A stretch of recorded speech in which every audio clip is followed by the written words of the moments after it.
Update. Neighbor was catfishing women using husband's photos. Original post. My husband 35 male and I 30 female were married for 8 years but have been separated for the last 14 months. And I need help and advice on how to rekindle our relationship. We are currently not in speaking terms and all our arrangements go through our lawyers. But I will have an opportunity over Christmas to clear the air and set things straight, as he will be flying in from Sydney to spend time with the kids. So what happened? I received a Facebook message in September last year that my husband was talking and exchanging naked photos with other women on Tinder. We spoke on the phone for a bit, and the only proof she had was a screenshot of their conversations and his profile. Long story short, I downloaded Tinder and found his profile, with his location less than 1 kilometer away. I was convinced that he was cheating, and we had a terrible fallout that evening which led to my family coming over to calm the situation. But instead, it escalated when my brother punched and grabbed hold of my husband. The neighbors called the police and my husband was asked to pack a few things and stay elsewhere for a while.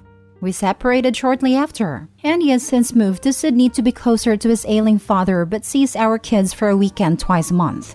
Fast forward to the beginning of November this year. My neighbor rocked up at my doorstep to tell me that her husband was catfishing women on dating apps, using my husband's photos.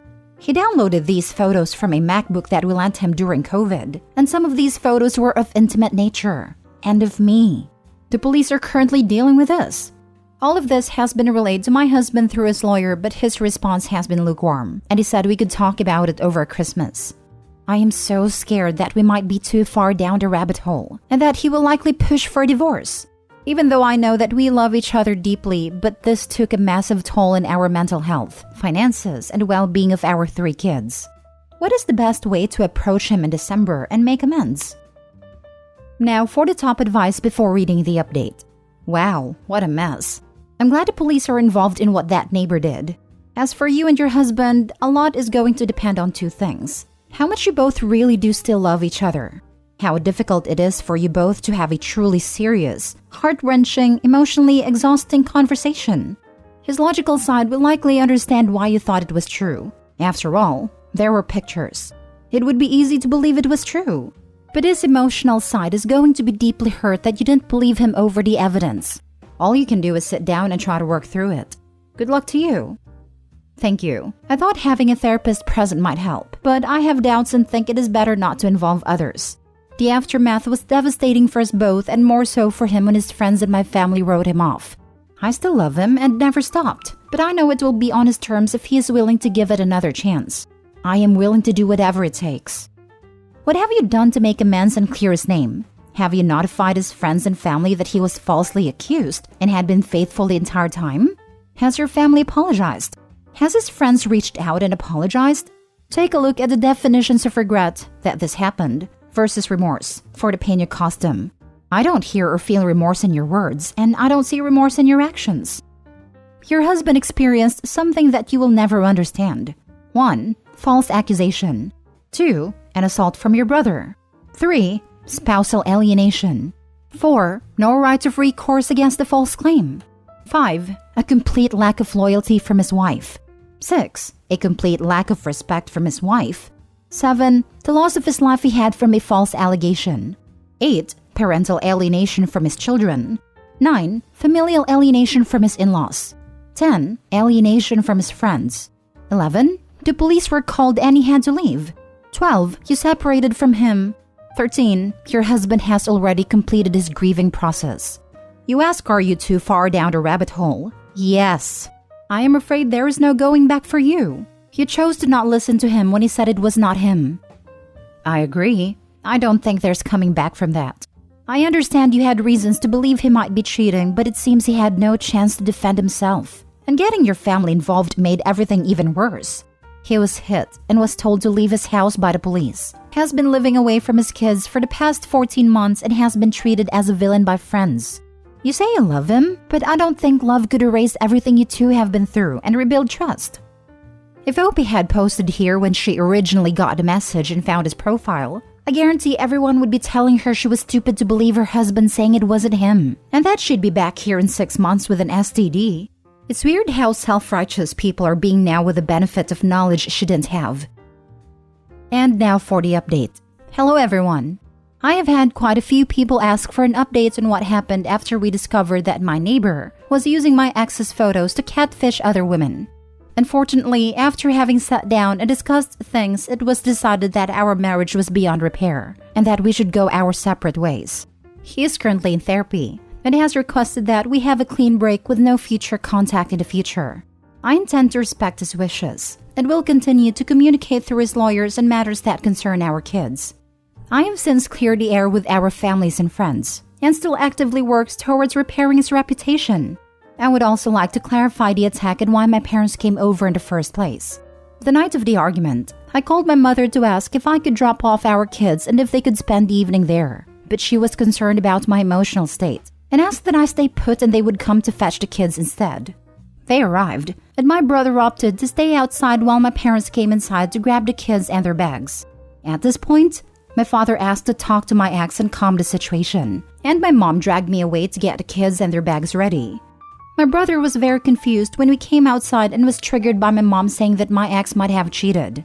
My brother reacted the moment my ex walked out and grabbed my arm in a non-violent way, leading to the punch and scuffle on the front lawn. He was remorseful and apologized even before we found out my ex was not to blame. It is a series of unfortunate events that has changed many lives and robbed my family of our love and happiness. Now, I have to focus on my kids, my depression, and coming to terms with a divorce. I will never forget, but hopefully the pain won't be as intense. I feel so horrible for your husband. He needed help. He was a victim. He needed his wife, the one person who should always be by his side. And instead, you divorced him and allowed a brother who would be triggered by events to be there. He was hurt. He lost his family and he lost his wife. My heart breaks for him. What do you mean coming to terms with a divorce? You refused to hear him out. What is there to come to terms with? The fact you wouldn't hear him out? Please, if you ever cared for him, even the tiniest bit, do not attempt to rekindle with him. He may be desperate and go for it, but he needs to heal. He needs to find someone who will genuinely back him, love him, and trust him. You've done a lifetime of damage to him. Edit. You say, it is a series of unfortunate events that has changed many lives and robbed my family of our love and happiness. But it was your lack of belief in your husband, refusing to hear him out, and either spreading the lie or allowing the lie to be spread that destroyed his life, your kids' lives, and robbed them of their love and happiness. Quit acting like you were powerless in all this. You could have heard him out, let him prove it wasn't him, and tried to find a different path. Instead, you rocked up with a violent brother and took the kids. You either allowed lies to spread uncontested or spread them yourself. The man will be much better away from you. Recommend this place to those who are considering living with you. Let them read what you wrote. Let them know that you started a conflict by manipulating everyone. And now you are narcissistic enough to act as if everything happened by itself and you are the victim. You didn't explain to your family what you said on the phone. If you hadn't manipulated them, the whole family and your brother wouldn't come to pick up the kids. I guess this is the first time your brother has attacked someone. And don't try to hide yourself. You're a lousy person.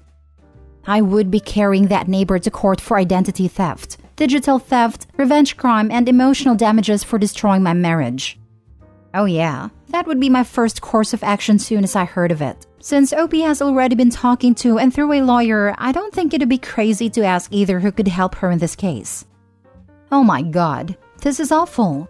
What do you bet that the bastard neighbor gets a slap on the wrist? Hopefully not, but I would not be surprised if that was the case. I do hope they at least sue the heck out of him.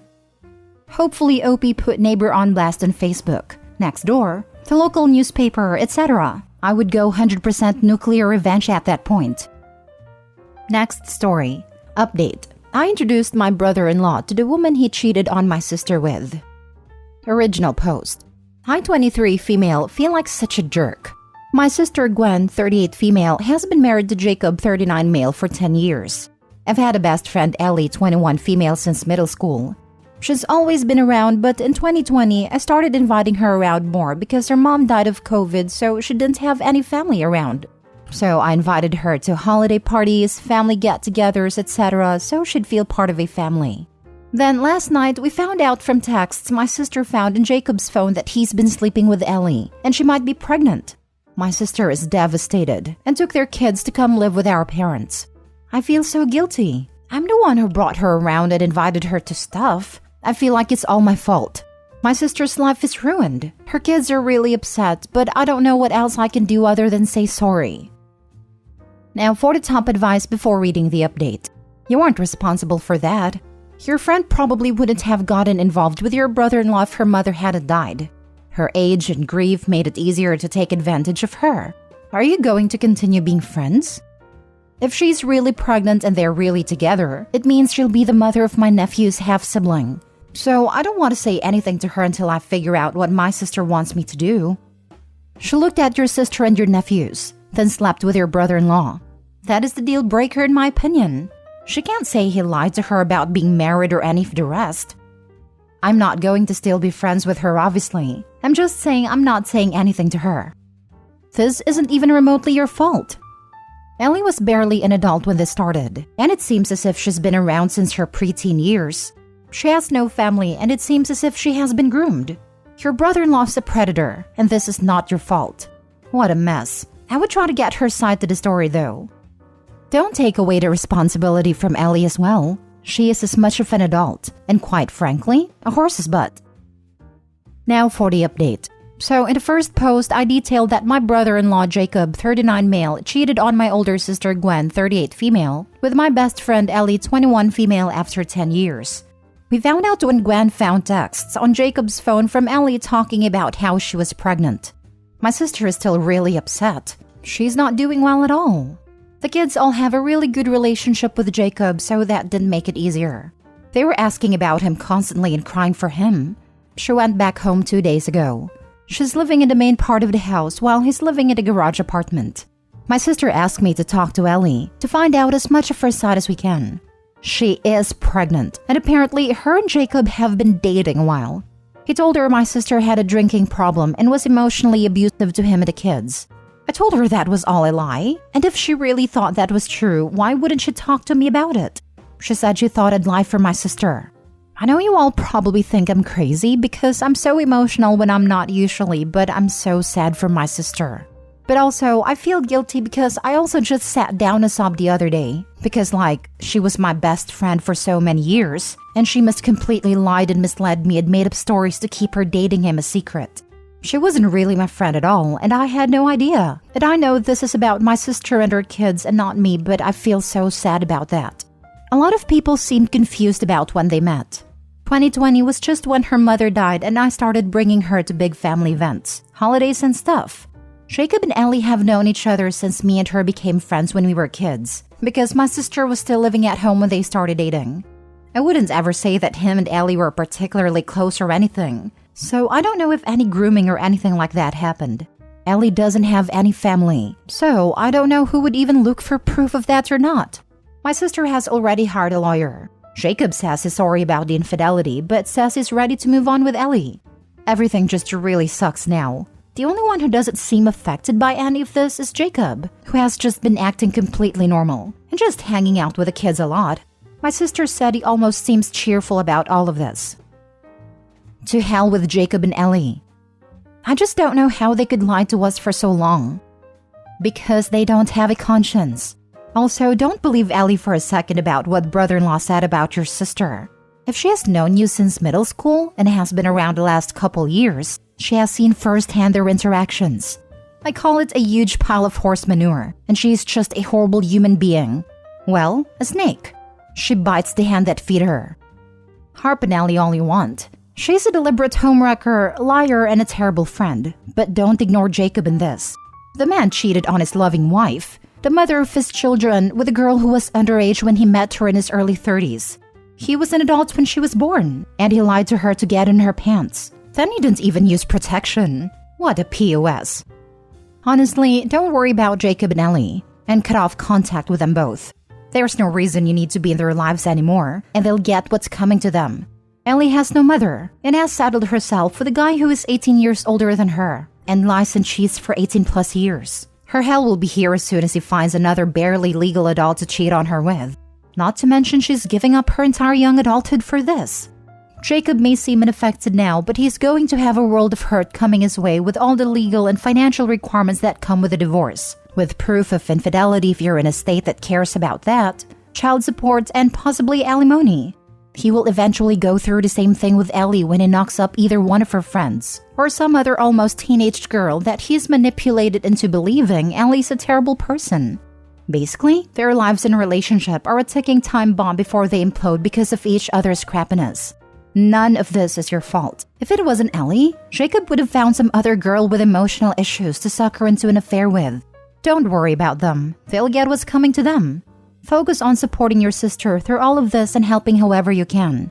It will get better for you, her, and her kids over time if you all look out for each other. Good luck.